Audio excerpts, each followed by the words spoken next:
आपण पाहत आहात RK न्यूज, बातमी तुमची, आवाज आमचा। मिरजेत 21 मार्चला होणार उद्धव बाळासाहेब ठाकरे यांची शिवसंवाद सभा। शिवसेना उद्धव बाळासाहेब ठाकरे पक्षाकडून आयोजन।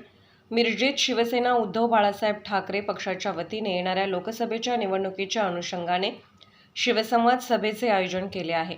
या सभेला मार्गदर्शन करण्यासाठी शिवसेना पक्षप्रमुख उद्धव ठाकरे हे येणार असून ते सांगली जिल्ह्यातील शेतकरी, व्यापारी, तरुण व सर्वसामान्य नागरिक यांच्याशी ते संवाद साधणार आहेत। सांगली जिल्ह्यामध्ये जे विकासात्मक कामे व्हायला पाहिजे होती ती झाली नसल्याने ही सभा घेत आहे। या सभेचे उद्दिष्ट हे येथील नागरिकांचे समस्या निर्मूलन करण्यासाठी आयोजन केले असल्याचे जिल्हा प्रमुख संजय विभुते यांनी पत्रकार परिषदेत दिले।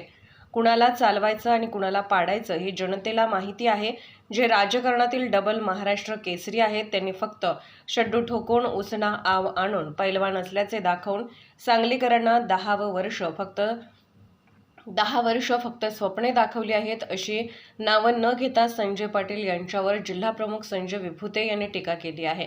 यावेळी जिल्हा प्रमुख संजय बापू विभुते, मिरज शिवसेना नेते सिद्धार्थ जाधव, बजरंग पाटील, शहर प्रमुख चंद्रकांत मैगुरे, युवा सेना जिल्हा प्रमुख ऋषिकेश पाटील, तालुका प्रमुख संजय काटे, विधानसभा क्षेत्र प्रमुख तानाजी सातपुते, महिला जिल्हा प्रमुख मनीषा पाटील तसेच शिवसेनेचे पदाधिकारी उपस्थित होते।